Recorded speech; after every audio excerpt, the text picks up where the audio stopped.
Good morning. Welcome to worship with the Universalist Unitarian Church of Peoria. My name is Regina Stanley, and I have the pleasure of serving as the membership coordinator with this congregation. This is a beloved community striving to live its mission of embracing freedom, loving wholeheartedly, growing in mind, body, and spirit, and adding to the healing of the world.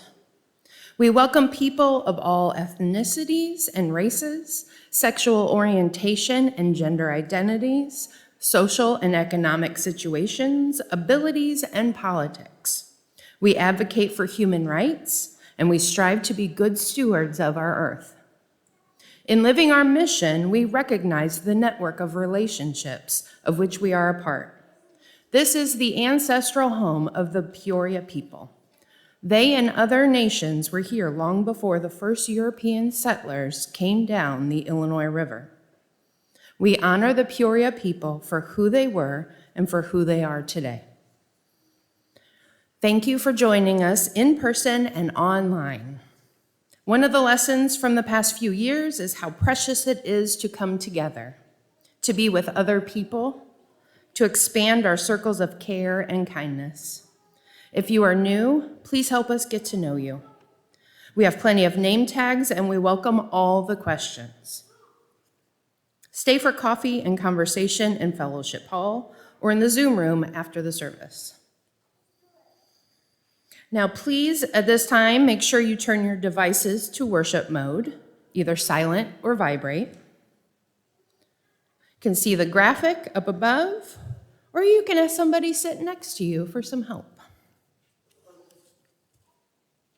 A few notes for today.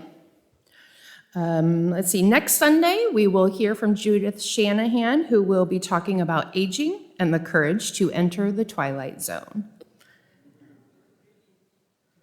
On Saturday, July 19th, is our middle grades youth lock-in. This sounds like a ton of fun. They are going to have a movie, play silly games, there'll be pizza, a midnight hike in the Great Grove. Sounds like a lot of fun. You will want to see our Director of Lifespan Religious Education, Jesse Laughlin, to sign up for that. And then Saturday, July 19th, we will be participating in the River City Pride Fest. We are still looking for volunteers to man our table and also donations. And finally, the Great UUCP Rummage Sale is coming August 1st and 2nd. Drop off your donations now in the designated room off of the RE Commons. And now, let's please rise in body or spirit for our opening hymn, number 346, Come Sing a Song With Me.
I'd like to invite Jean Jost up for our opening words.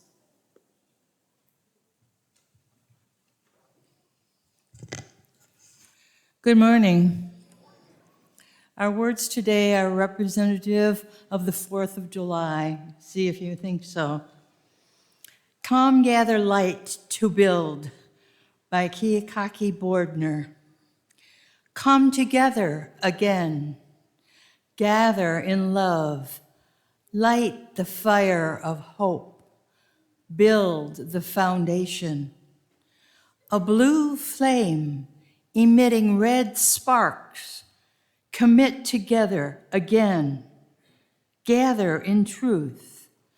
Light the fire of freedom.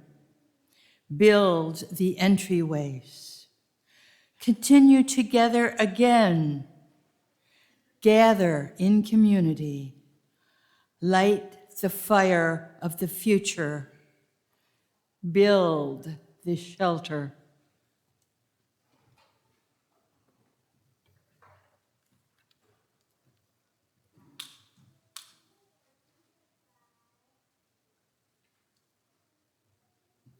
And now I'd like to invite Kathy Carter up for our chalice lighting.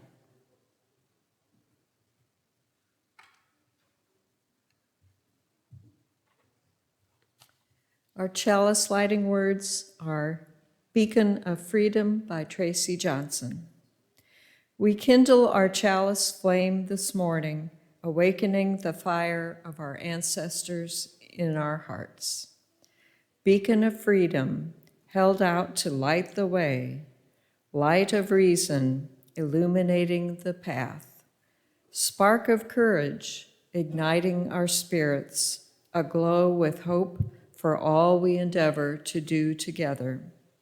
Holy flame of times past, brighten this present moment that we may be the love that is our center and our foundation both. Blessed be.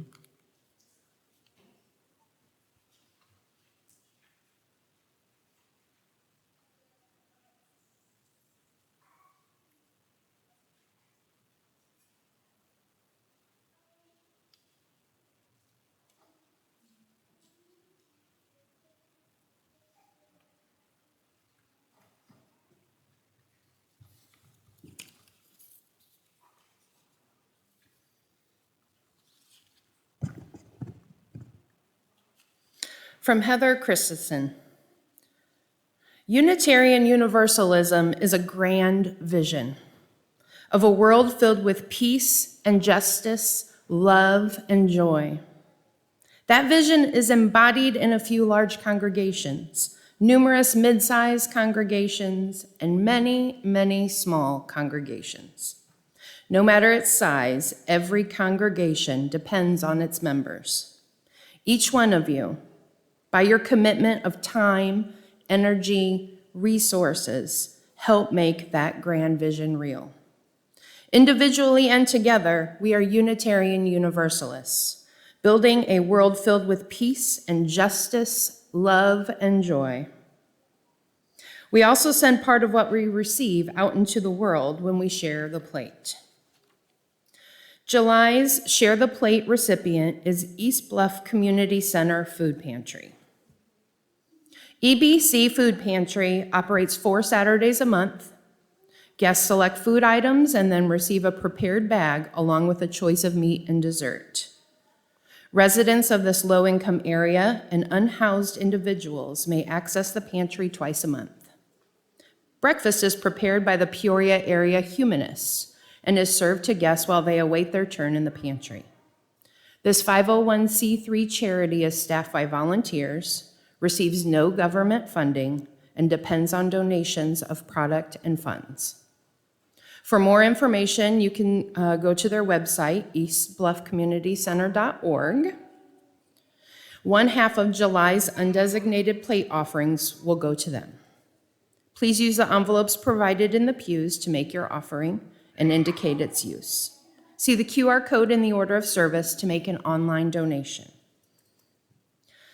During our music for meditation, after the plates have gone by, All are invited to add your own small flame to the others up front. It may be one of love, of hope, of sorrow, of remembrance, of whatever is on your heart. If you are at home, feel free to light your own flame or simply let these candles be for you. These collective flames acknowledge each week that though situations in our lives vary, our shared light provides a beacon to illuminate our path. Will the ushers please come forward?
From the organizing strategy team of the Unitarian Universalist Association for Side with Love.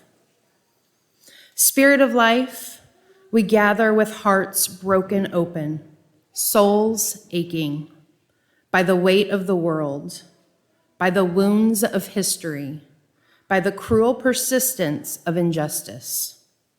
How long, O Spirit, must our bodies be made into battlegrounds? How long must the earth be sacrificed at the altar of profit? How long must we abide by an economy of disposability, where Black, Indigenous, people of color, transgender, and disabled lives are traded for another's right to exist, another's claim of safety? How long must this world run on stolen labor, stolen land, and stolen lives for the sake of greed and the lie of supremacy? We lament the silence that has stretched too long, the complicity woven into our comforts, the slowness of our response when urgency was demanded. We grieve the gap between our values and our actions, between the pragmatic and the prophetic. Forgive us for the times we have turned away. Forgive us when we have mistaken quiet for peace and civility and decorum for justice. But let this lament not be the end. Let our sorrow carve space for resolve. Let our tears water the seeds of uprising. Let our faith rise from the ashes, not innocent, but braver, wiser, more centered in love. May we be a people who side with love. May we be a people who disrupt, who dismantle, and who dream. May we be a people who remember that we are always on the horizon of transformation, and there may we greet our collective liberation. May it be so. Blessed be. Amen. This is the time for sharing the joys and sorrows of the congregation. We extend our caring thoughts and healing vibes to Kelsey Howard, daughter of Steve and Linda Fairbanks. Kelsey is in the ICU at Methodist Carle Hospital fighting an infection. On Friday, July 18th, please join us to remember Helen Gasdorf. Her memorial will be at 2 p.m. here at the church.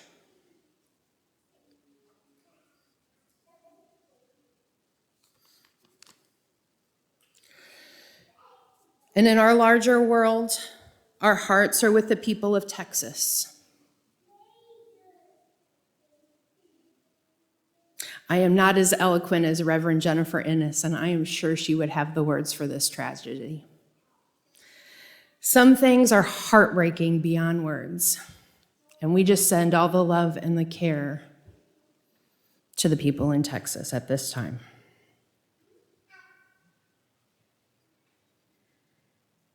Let us keep all of the names, milestones, joys, and sorrows in our ever-expanding circle of care. Let us share one more moment of quiet. Please breathe with me.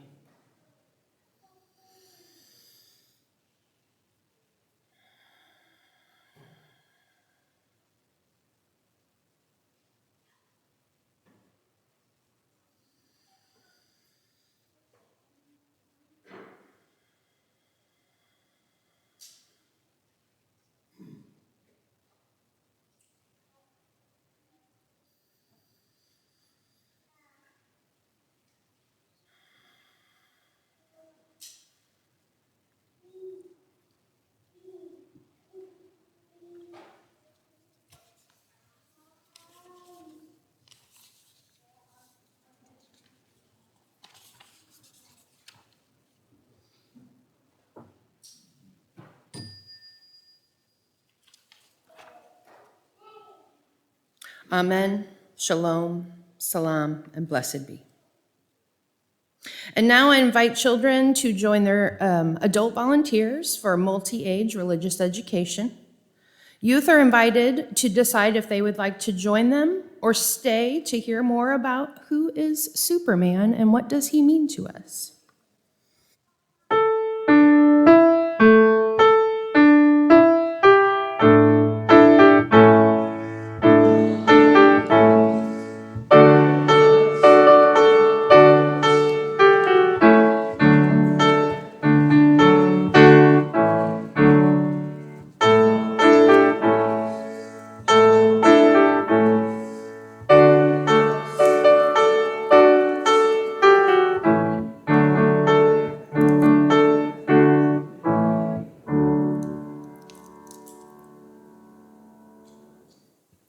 And now I'd like to introduce UUCP member Brad Keefauver.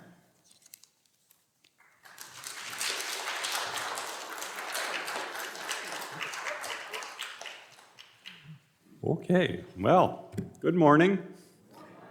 One thing, that the folks at this church know is that belief systems come from a lot of places.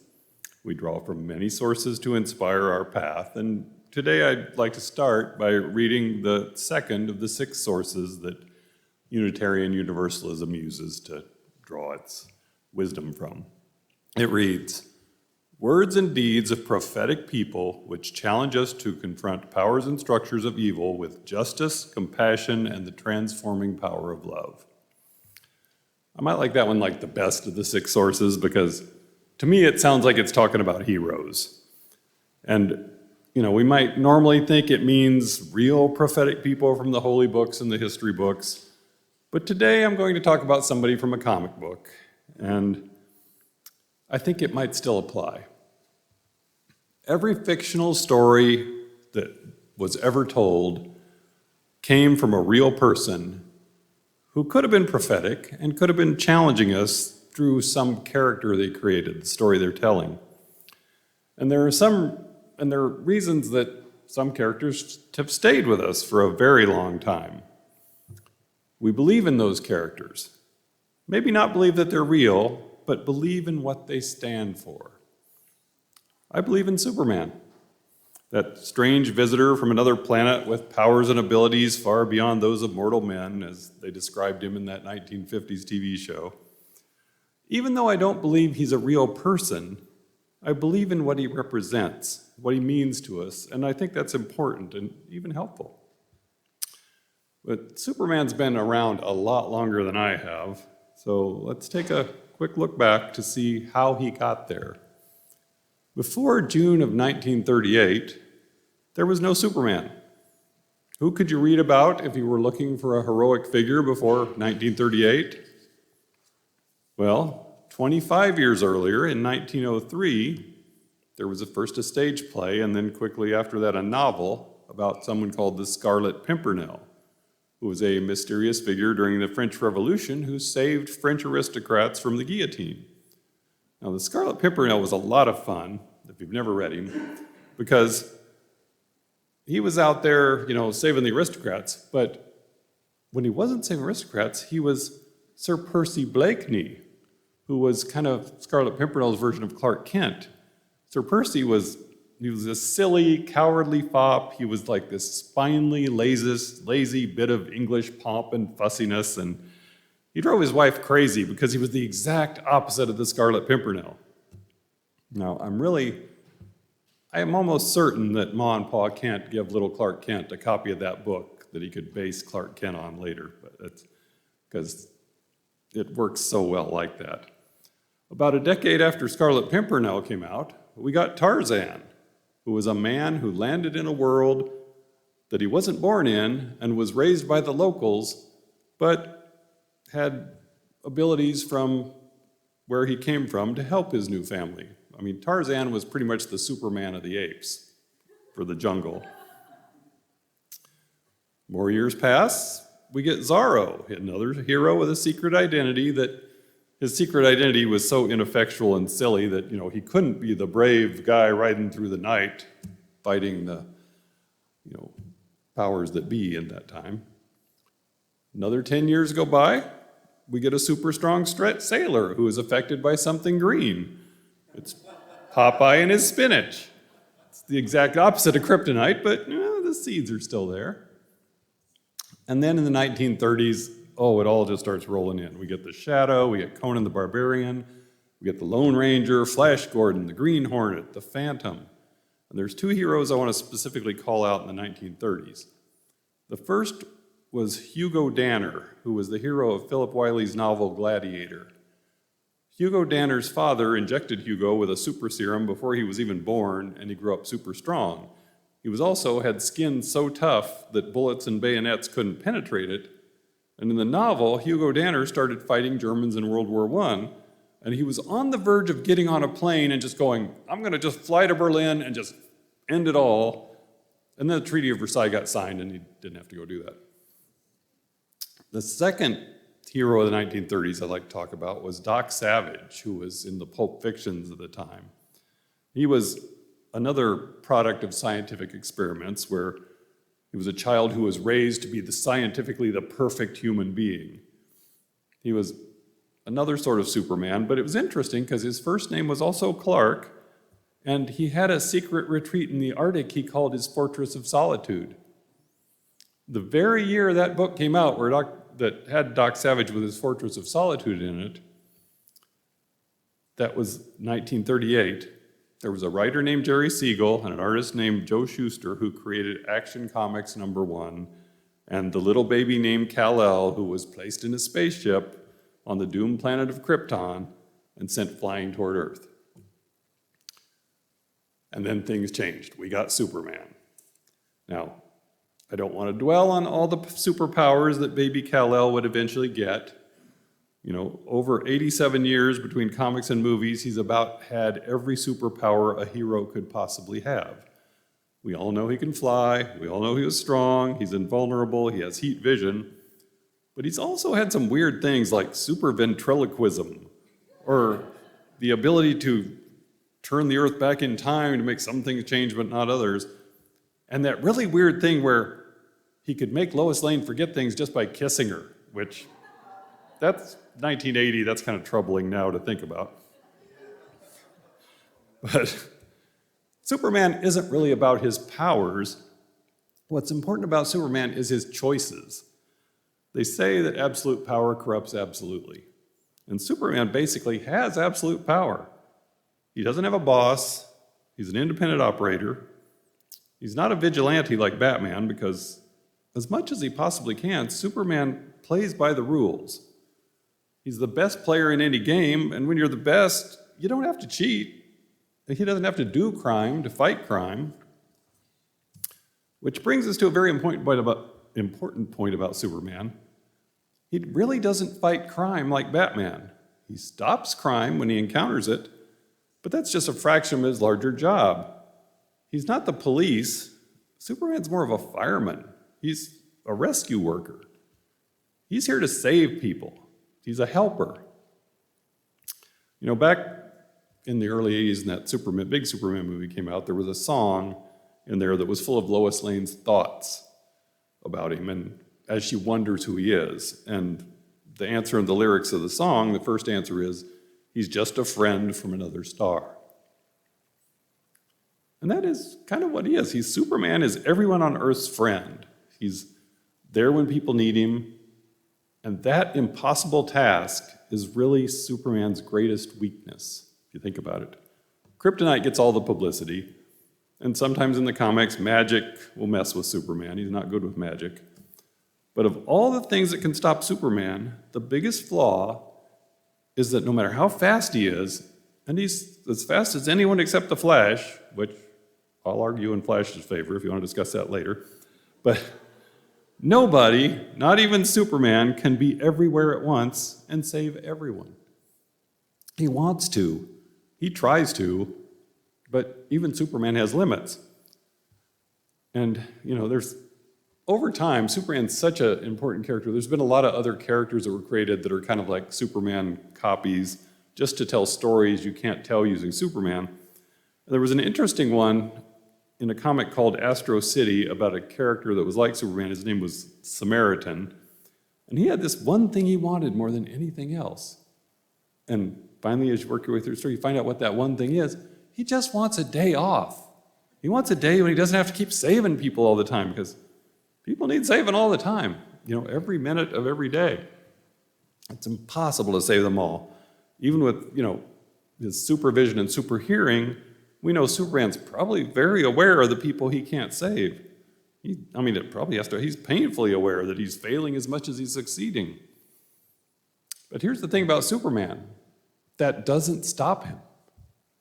He doesn't let brick walls stop him. He doesn't let bullets stop him. He doesn't let failure stop him. And that's not entirely superpower. That's determination. That's doing what you can even when you know you can't do it all. There's two parts to the Superman legend. I've talked about, the first part where he's from another planet and he gets powers. The second part is just as important, and that's the Smallville, Kansas part, the Clark Kent part. Superman is not Superman unless he grows up on that farm in Kansas, raised by that kindly couple named Jonathan and Martha Kent. They couldn't have kids, and they had this baby literally drop out of the sky in front of them. In most of their depictions, they look like kindly old grandparents. They're probably, were past the time when they could even have kids. They're like good grandparents, are seen as kindly and wise and almost like Jedi masters of rural culture. But their personalities are kind of vague for the most part, and there's reasons for that. That way we can imagine our own, how we see these people. In the stories, and there are some few stories out there of Super Baby. Back in the 60s, you could get comics with Super Baby in them, where toddler Clark Kent would somehow decide to tie a red towel around his neck and just get into this super mischief. He was trying to help people, but he was a little toddler. He didn't understand how things worked.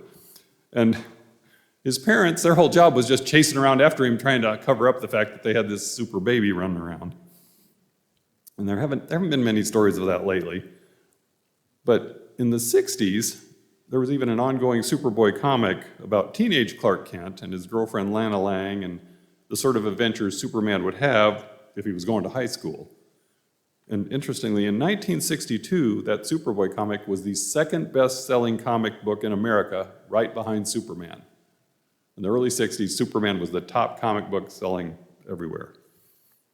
And in those comics, Smallville, Kansas is depicted as the perfect American little town, almost like the Kents were the perfect adoptive parents. Superboy has a best friend named Pete Ross who knows his secret identity and, keeps it quiet, helps him out. He's got a girlfriend named Lana Lang who does all the Lois Lane stuff in a small town setting. And if you ever notice the difference, it's Lois Lane, Lana Lang, Lori Lamaris. Every woman in Superman's life that he ever dated or anything is an LL.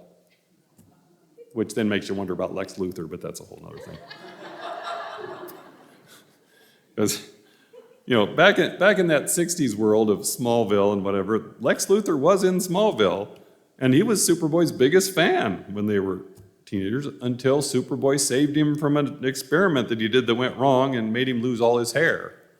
And that's when he went bad. Because back in the 60s, we thought going bald would turn you evil for some reason. We have a lot of examples of that in movies and stuff. But, somewhere in the 80s, DC Comics quit telling Superboy stories, and they changed Superman's history so he didn't become a superhero until he was an adult. They wanted to keep the Superboy trademark, so they made this clone, but that's a whole different story.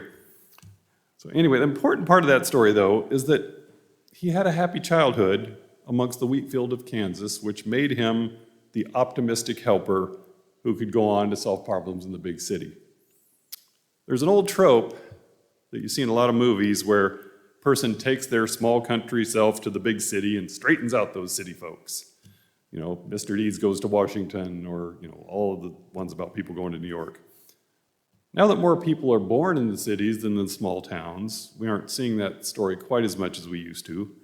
Smallville becomes almost a mythological place, like Superman's Fortress of Solitude, a special place he has just because he's Superman.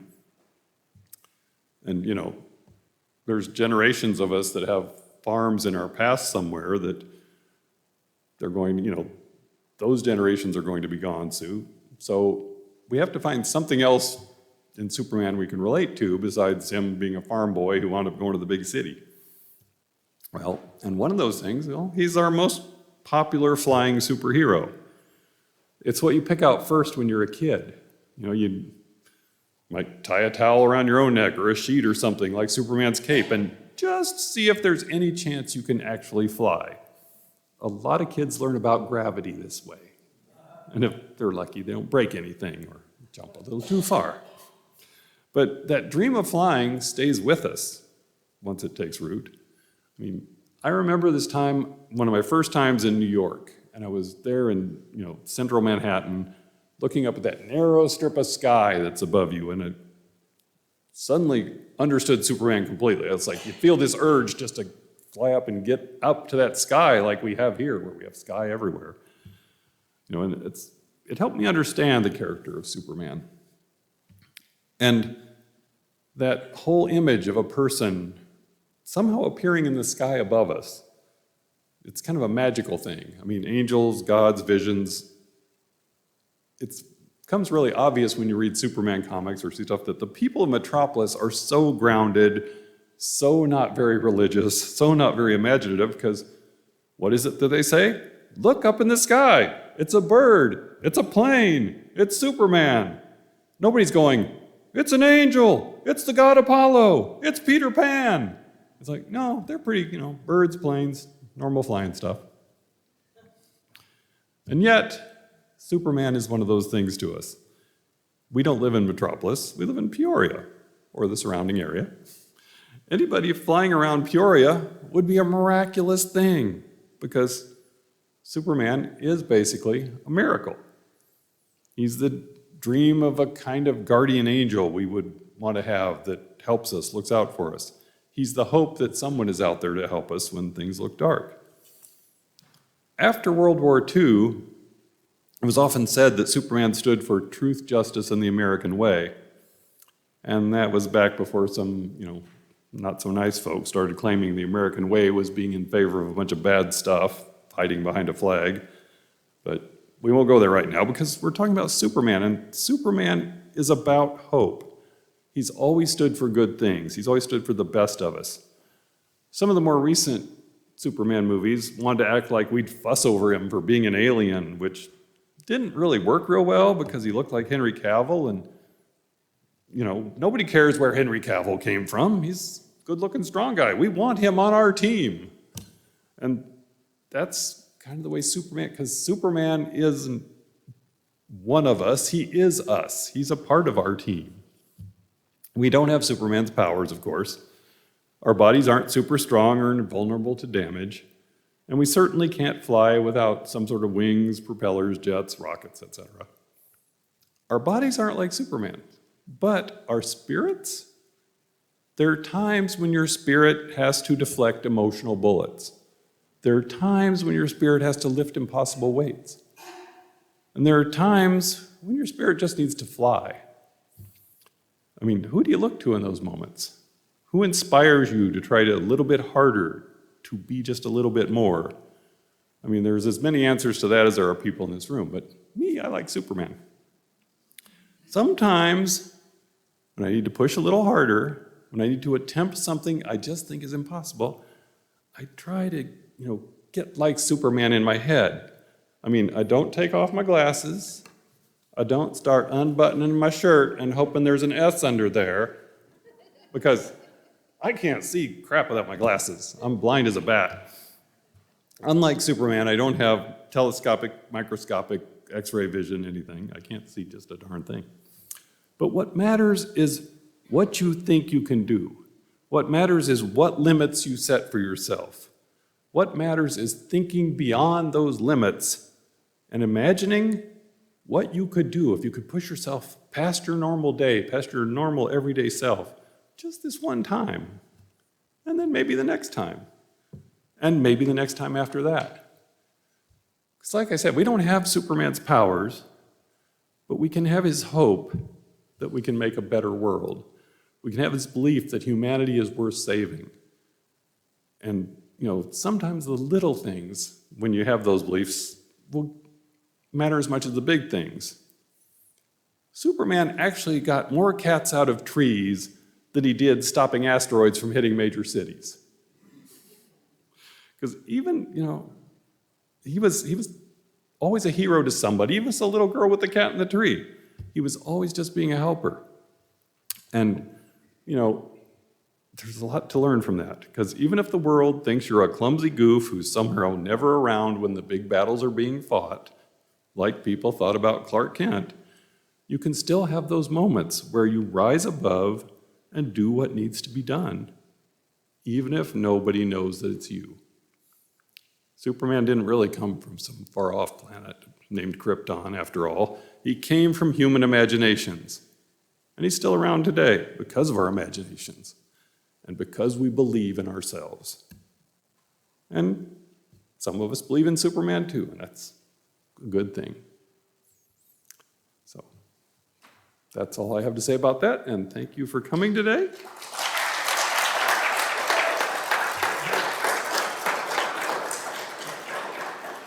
And now, if you'll stand in body or spirit, we'll sing our closing hymn, number 159, This Is My Song.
The words we're using today to extinguish the chalice are Faith Like a Light by James Galasinski.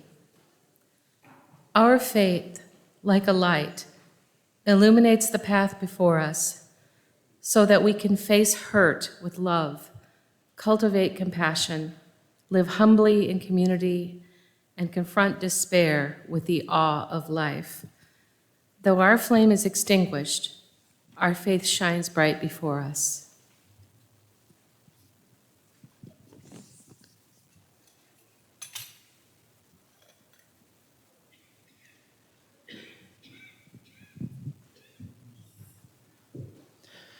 From Rebecca Savage, we have come to the end of our service, but not our calling in the world. We close our time together with the humble reminder that justice and equity are our spiritual practices to embrace. Each day, every day, we are blessed to be the embodiment of what is possible. When justice and equity ground us in all that we do, may we go forth with the light and warmth of our chalice in our hearts until we are together again. Our worship is over. Let our service begin.